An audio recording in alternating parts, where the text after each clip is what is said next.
Saudara, apa kabar Anda pada pagi hari ini? Senang sekali saya Fida Latas dapat kembali menyapa Anda dalam Sapa Jabar, sebuah program talk show yang akan membahas beragam tema dialog menarik yang terjadi di sekitar kita.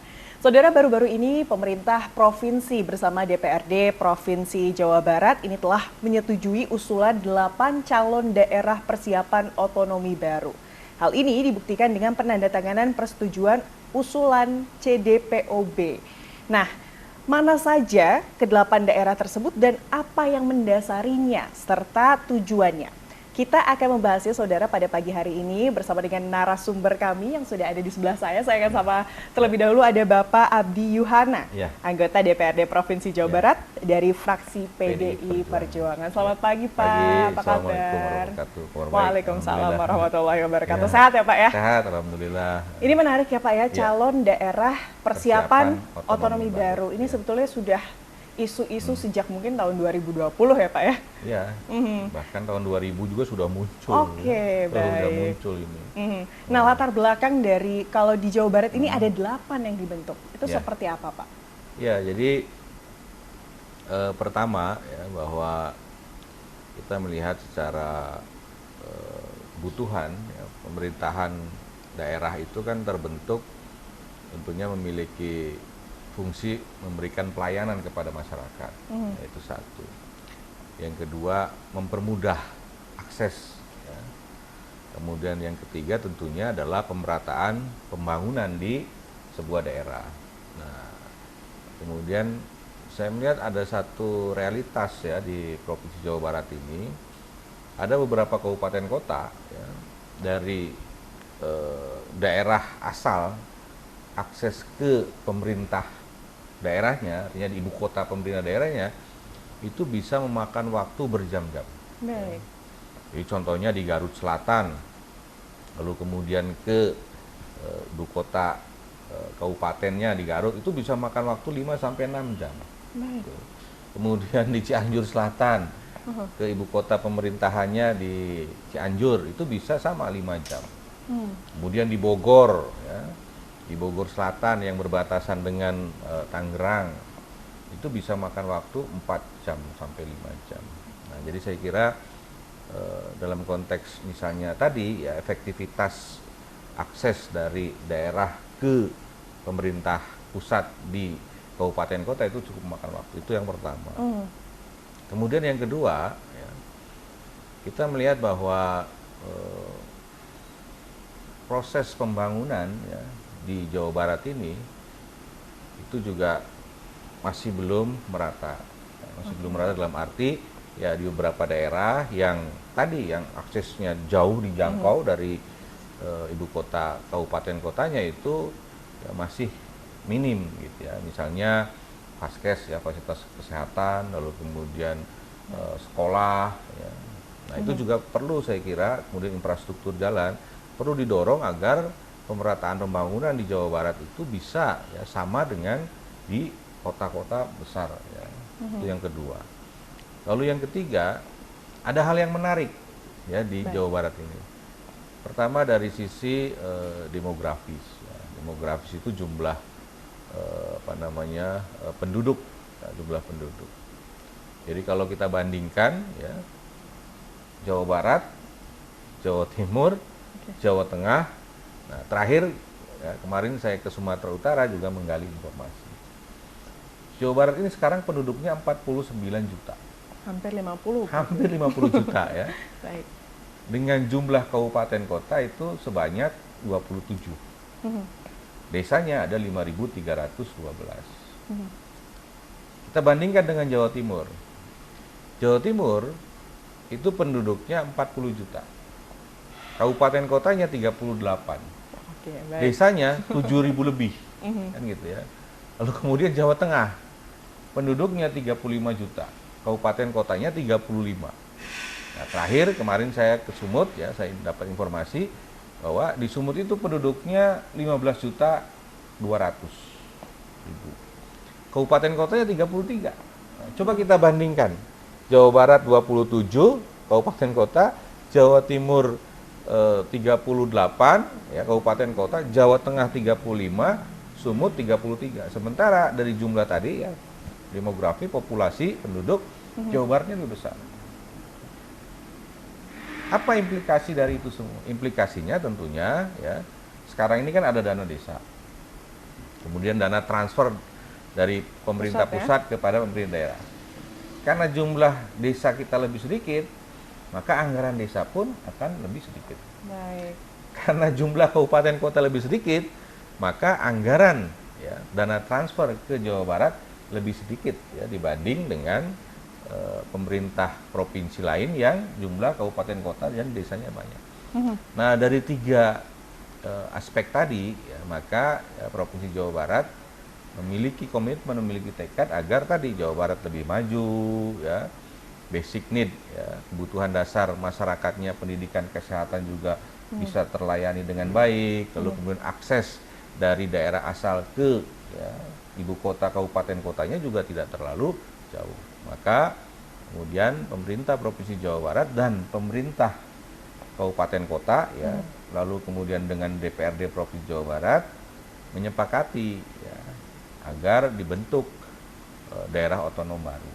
Ya, dilakukan pemekaran daerah ya. Yang pertama ya, fase yang pertama itu diusulkan 3 kabupaten kota. Kita sepakati di DPRD melalui paripurna, disepakati antara pemerintah Provinsi Jawa Barat yang diwakili oleh Pak Gubernur dengan DPRD Provinsi Jawa Barat untuk diusulkan kepada pemerintah pusat agar ya, di Jawa Barat ini ditambah 3 kabupaten. Itu fase yang pertama. Lalu fase yang kedua, ya, kita juga mengusulkan 5 kabupaten baru, daerah otonom baru, ya, namanya CPDOB tadi ya. Calon daerah persiapan otonom baru. Kita usulkan 5. Jadi total yang kita usulkan kepada pemerintah pusat ya, kepada yang kita usulkan kepada pemerintah pusat itu sebanyak 8 daerah otonom baru. CPDOB tadi ya. Kenapa alasannya 8 kabupaten ini ya? Yang pertama ya, tentunya tadi yang saya sampaikan akses ya, lalu kemudian yang lebih menariknya adalah jumlah penduduk. Misalnya Bogor. Bogor itu hari ini jumlah penduduknya 6 juta. Baik. Ya, satu kabupaten bayangkan 6 juta. Ya, coba kita lihat, kalau lihat ya Mbak Vidya di beberapa provinsi. Gorontalo itu penduduknya cuma 1,9 juta satu provinsi. Oke. Kalimantan ya, itu 5 juta. Satu provinsi dengan luas wilayah yang cukup besar ya. Lalu kemudian NTT, Bali, ya satu provinsi itu paling penduduknya berapa gitu ya, di bawah 6 juta. Tetapi di Jawa Barat, Bogor ini satu kabupaten itu penduduknya 6 juta. Ya. Bayangkan ya, bagaimana fungsi pelayanan, aksesnya. Ya, kita harapkan bahwa dengan dibentuk daerah otonom baru, ya, akses pelayanannya lebih baik, pemerataan pembangunannya berjalan, ya, lalu kemudian infrastruktur pembangunannya juga bisa dinikmati oleh masyarakat setempat. Nah, jadi saya kira itulah kenapa ya pemerintah Jawa Barat ya, dan saya juga setuju ya, fraksi PDI Perjuangan juga setuju, saya setuju ya bahwa agar daerah otonom baru di Jawa Barat ini agar ditambah ya, dengan reasoning alasan-alasan yang tadi saya sampaikan. Tujuannya apa? Ya tujuannya adalah bagaimana supaya masyarakatnya makmur, sejahtera. Karena itulah ya fungsi utama dari pelayanan pemerintah ya, yang dibentuk oleh kita semua.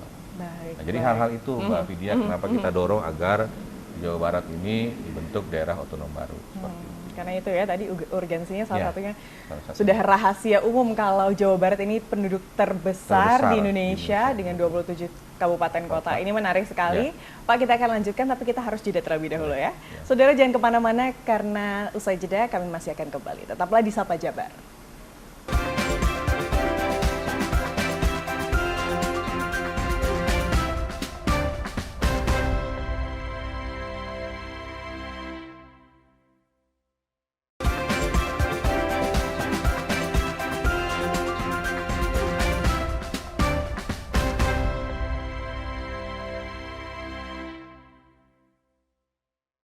Saudara, terima kasih Anda masih bersama kami dalam Sapa Jabar. Bagi Anda yang baru bergabung, pagi ini kami masih membahas terkait urgensi pemekaran daerah.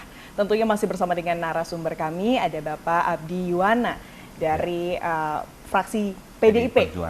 PDI Perjuangan DPR Provinsi Jawa Barat. Ya. Pak, kita lanjutkan Pak. Tadi sudah dijelaskan dengan sebegitu panjang lebarnya bagaimana kemudian urgensi dari pemekaran daerah.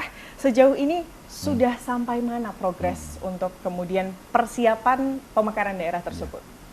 Iya, jadi kalau kita merujuk di sandaran hukumnya ya, dasar hukumnya berdasarkan Undang-Undang 23 tahun 2014 tentang pemerintahan daerah. Jadi sebelum setujui di DPRD provinsi itu kan melalui satu proses panjang ya. Proses panjang itu harus diusulkan oleh berapa kecamatan ya. Lalu kemudian dibentuk tim untuk menilai ya, dari sisi fiskalnya, anggarannya, dari sisi lainnya, sosiologisnya. Lalu kemudian disetujui di DPRD kabupaten kota setempat, ya, kabupaten setempat, lalu baru naik ke tingkat provinsi. Nah, progresnya ya, kemajuan dari proses di daerah otonom baru di Jawa Barat ini, nah setelah disepakati di DPRD provinsi, lalu kemudian diusulkan kepada pemerintah pusat melalui Kementerian Dalam Negeri. Nah, jadi sekarang ya, usulan terkait dengan 8 CPDOB, calon persiapan daerah otonom baru itu sudah di pemerintah pusat, khususnya di Kemendagri. Nah, memang problemnya adalah saat ini ya, pemerintah pusat itu melakukan moratorium. Betul. Jadi penghentian sementara terkait dengan daerah otonom baru, kecuali Papua yang kemarin sudah disahkan, ya ada 3 provinsi yang disahkan di Papua. Nah, jadi sekarang posisinya sudah ada di Kemendagri, sedang dilakukan pengkajian. Nah, tapi saya sebagai anggota DPRD Provinsi Jawa Barat dan sebagai rakyat Jawa Barat tentunya berharap ya, pemerintah pusat juga memperhatikan benar terkait dengan usulan aspirasi dari masyarakat Jawa Barat yang menghendaki agar ya, dibentuk CPDOB 8 kabupaten tadi. Ya, katakanlah tidak bisa kemudian ya disamaratakan antara provinsi satu dengan provinsi lainnya. Karena kebutuhan Provinsi Jawa Barat saya kira yang mendesak untuk meningkatkan taraf kehidupan masyarakat, kesejahteraan, peningkatan pembangunan, pemerataan, ya saya kira yang lebih strategis itu adalah dengan tadi ya, CPDOB. Nah, jadi saya berharap agar Kemendagri ya untuk mengkaji ya, lalu kemudian memberikan masukan-masukan kepada Pak Presiden ya, meskipun di tingkat pusat pun ya ada dibentuk tim terkait dengan DOB dengan ketuanya Pak Wapres ya. Kami berharap agar pemerintah pusat memberikan ruang kepada pemerintah Jawa Barat untuk memberikan tadi ya menyetujui daerah otonom baru di Provinsi Jawa Barat. Tujuannya bukan apa-apa ya, tujuannya adalah tadi bagaimana supaya masyarakatnya lebih maju. Gitu. Jadi saya kira itu progres yang saat ini ya sudah dilakukan terkait dengan daerah proses otonom pengajian baru. Ya. Nah sekarang sudah di pemerintah pusat. Oh baik. Itu sudah selesai. Hasilnya seperti apa Pak? Nah itu tadi masih terbentur pada moratorium tadi ya. Dilakukannya penghentian sementara terkait dengan dibentuknya pemekaran daerah, ya kan gitu ya. Jadi pemekaran daerah. Ya. Jadi sebenarnya dalam konsep menurut Undang-Undang 23 2004 itu ya 2004 itu ya dalam konsep daerah itu ya, bisa pemekaran juga bisa penggabungan. Nah, di Jawa Barat kisah sukses semua sebenarnya kalau bicara tentang daerah otonom baru itu ya, misalnya Bandung Barat ya itu kan daerah otonom baru. Lalu kemudian pemekaran daerah ya, Banjar itu juga pemekaran daerah. Ya. Nah, jadi saya kira Pangandaran juga semua sudah berlangsung dengan baik. Jadi semuanya sebenarnya success story kalau melihat pemekaran daerah di Provinsi Jawa Barat. Tinggal sekarang bagaimana pemerintah pusat juga memberikan ruang lagi untuk dilakukan daerah otonom baru di Provinsi Jawa Barat. Itu menarik ya Pak ya, karena Ya, selama ini mungkin alasan dari pemerintah pusat ini adalah mungkin tidak atau belum bisanya mandiri suatu daerah atau hal-hal yang lain, tapi sebetulnya kalau di Jawa Barat sebenarnya sudah bisa. Ya. Mungkin bisa ada bukti realnya begitu ya dari pemekaran-pemekaran daerah Sudah yang ada sebelumnya. contohnya sebenarnya. Pak, selain dari 8 daerah yang saat ini sudah diusulkan, apakah ada kemudian daerah-daerah lain nih Pak yang berpotensi juga untuk dilakukan pemekaran di Jawa Barat? Iya, sebenarnya ada beberapa daerah juga ya. Jadi banyak yang mengusulkan, misalnya di Subang. Ya. Di Subang juga mengusulkan. Sekarang sedang proses politik di Kabupaten Subang. Jadi nanti itu mereka usulkan ya Pantura ya, Pamanukan di daerah Subang. Kebetulan Subang ini dapil saya ya. Oke, Jadi baik. saya juga memahami tentang apa namanya keinginan dari masyarakat Subang ya.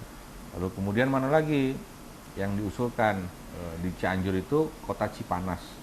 Itu kami juga waktu itu diundang ke Cipanas untuk melihat ya kesiapan dari apa untuk dibentuk menjadi kota. Ya, saya kira banyak juga. Ada juga usulan Kota Lembang, itu juga ada usulan. Oke. Ya. Nah, tapi kan di dalam aturannya ya, satu kabupaten yang sudah melakukan pemekaran itu dibatasin oleh waktu, jadi tidak boleh dia terus-terusan gitu. Dia tidak boleh Ada batas terus-terusan. waktu ya? Ada batas waktunya. Nah, jadi ya saya sih berharap ya bahwa yang ada aja dulu deh, kan gitu ya, untuk diberikan persetujuan oleh pemerintah pusat untuk dilakukan daerah otonom baru. Ya, misalnya Subang ya kita lihat nanti ya, seberapa jauh apa namanya apa yang sedang dilakukan ya, karena kan begini nanti itu ketika dibentuk daerah otonom baru ya itu kan ada apa, efek ya finansial. Jadi Betul. daerah induk itu yang harus membiayain ya berapa persennya membiayain daerah otonom baru. Lalu kemudian yang juga kemarin kita perdebatkan secara apa terus-menerus itu terkait dengan SDM-nya. Jadi nanti ASN di daerah induk kan nanti sebagian dibawa ke daerah otonom baru. Nah, jadi saya kira kalau 8 kabupaten itu sudah melalui satu tahapan dan kelihatannya juga sudah siap. Nah, daerah-daerah lain saya kira yang ingin melakukan mengajukan daerah otonom baru juga harus mempersiapkan. Ya. Saya kira itu bisa saja terjadi ya, ketika pertama aspirasi, syarat formalnya juga sudah dipenuhi, syarat apa filosofis, syarat yuridis, sosiologis, ekonomis itu juga bisa terpenuhi. Nah, jadi saya kira sih melihat bahwa ya Jawa Barat optimis akan lebih maju jika daerah otonom baru ini bisa disetujui oleh pemerintah pusat. Baik, baik, menarik sekali ya Pak ya. Ini kita akan lanjutkan tapi harus jeda terlebih dahulu ya Siap. Pak ya. Saudara Ya. jangan kemana-mana karena usai jeda kami masih akan kembali. Tetaplah di Sapa Jabar.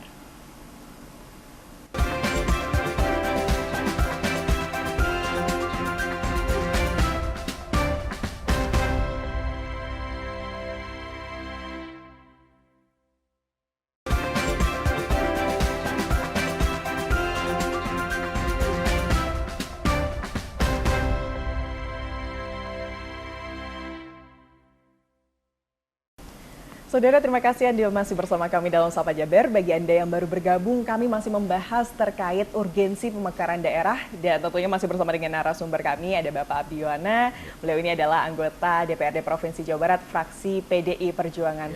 Pak, tadi menarik kita sudah bahas bagaimana kemudian ada persiapan-persiapan yang dibentuk sebelum adanya persetujuan dari daerah otonomi baru ini.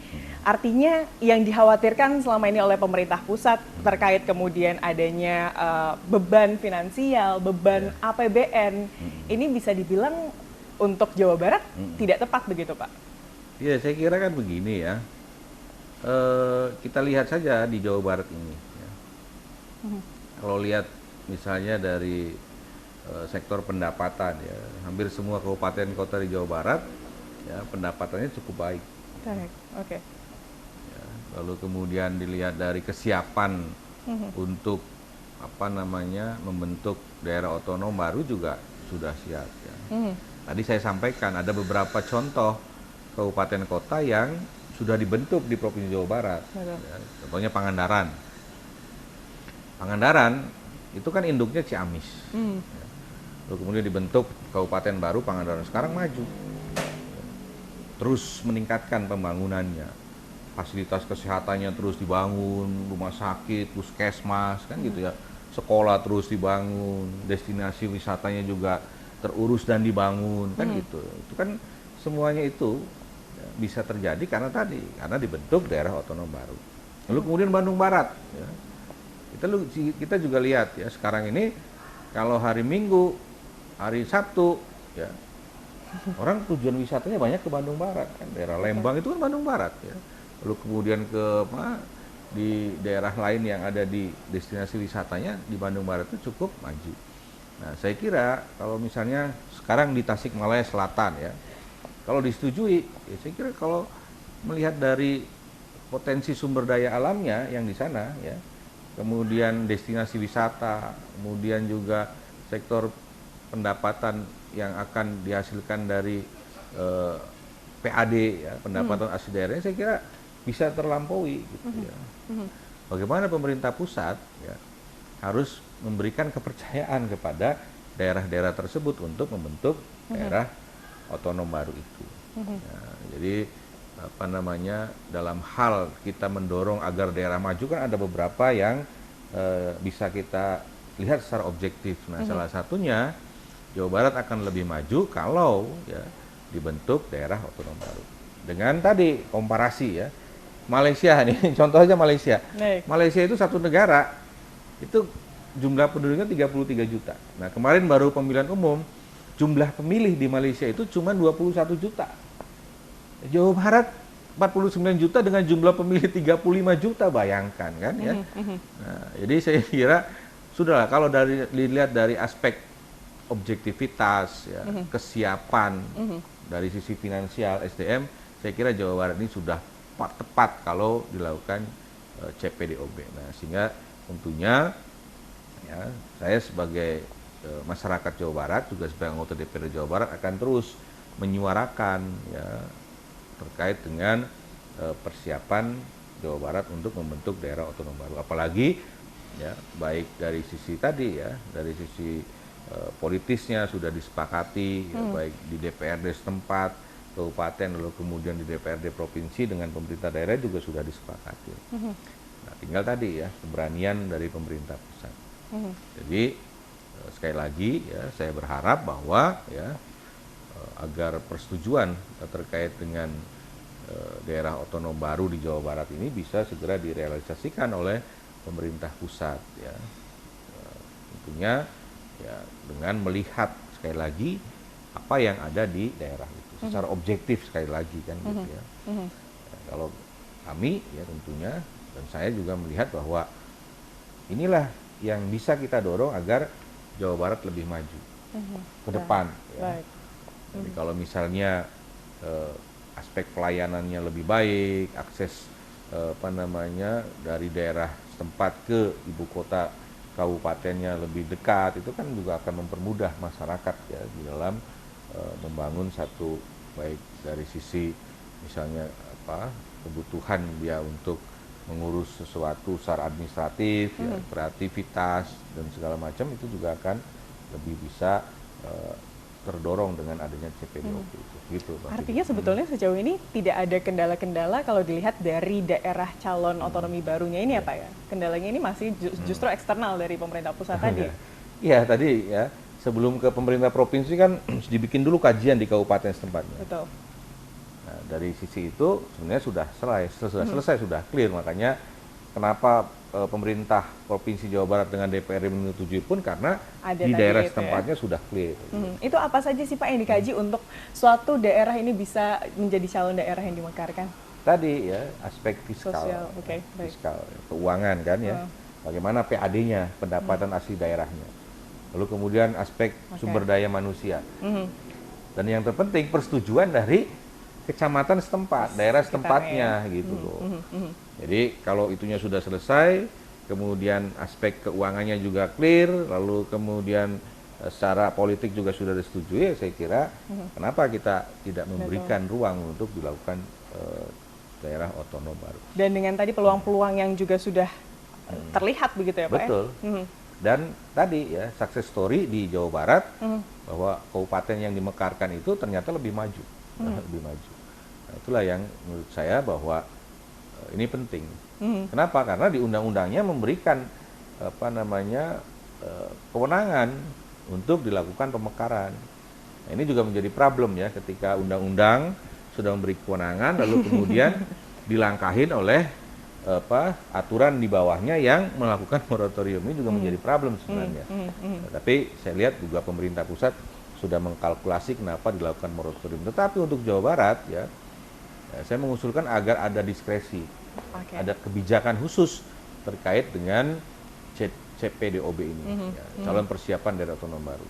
Toh di situ juga kan ada evaluasi. Jadi kalau misalnya dalam konteks evaluasinya tidak memungkinkan, kan bisa dievaluasi dan bisa dikembalikan, kan gitu ya. Tapi kalau saya sih yakin ya, kalau diberikan ruang pasti daerah itu akan lebih maju. Ini juga salah satu perbandingan ya. Misalnya terkait dengan Vaskes, fasilitas kesehatan.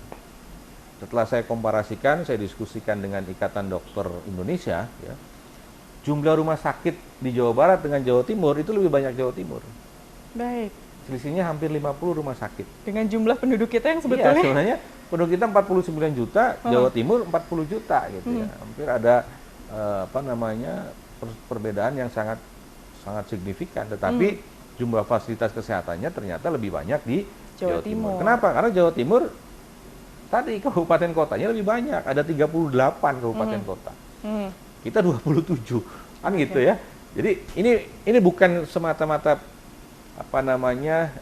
memang ada aspek negatif ya ketika dilakukan pemekaran daerah. Tetapi dalam hal ini di Jawa Barat saya kira lebih banyak aspek positifnya untuk dilakukan CPDOB. Ya, jadi tidak bisa sekali lagi digeneralisasi, ya, disamakan bahwa nanti Jawa Barat juga akan jadi problem dan lain sebagainya. Saya kira Jawa Barat sudah clear, terutama terkait dengan fiskal. Ya, saya lihat kalau dibentuk daerah otonom baru, ya, sektor PAD pendapatan asli daerah juga tidak ada masalah. Ya. Misalnya Indramayu Barat, ya, saya kira kalau urusan PAD di sana juga cukup cukup meyakinkan. Kan PAD kalau di kabupaten kota itu kan sumbernya dari PBB, ya, dari pajak bumi dan bangunan, dari pajak hotel, pajak restoran dan lain sebagainya. Saya kira itu juga akan terpenuhi. Kemudian misalnya Garut Selatan, saya kira juga terpenuhi. Ya. Nah, jadi kalau kaitan dengan pembiayaan, ya saya kira yakinlah ya bisa bisa teratasi terkait dengan CPDOB. Yakin dan siap ya Pak Jawa Barat. Tentunya ini bukan semata-mata hanya mengajukan, sudah ada persiapan-persiapan, kesiapan-siapan. Diharapkan tentunya pusat ini bisa benar-benar mempertimbangkan ya urgensi dari pemekaran daerah di Jawa Barat. Terima kasih banyak Pak atas waktunya bersama kami pada pagi hari ini di Sapa Jabar. Terima kasih sekali lagi Pak. Sehat-sehat selalu. Semoga didengar ya Mbak Vidya ya. Tentu. Dilihat, didengar, lalu kemudian dijadikan referensi untuk mengambil kebijakan. Karena kalau dari masyarakat sudah clear ya. Sudah menyetujui karena untuk kebaikan masyarakat juga. Betul. Terima kasih banyak Pak. Semoga ini kemudian didengar oleh pusat begitu ya. Betul. Saudara, kami juga ucapkan terima kasih kepada Anda karena telah bersama kami selama 30 menit ke belakang. Saya mohon maaf tentunya bila ada salah-salah kata. Akhir kata saya Fida Latas beserta kru yang bertugas mengucapkan terima kasih dan sampai jumpa.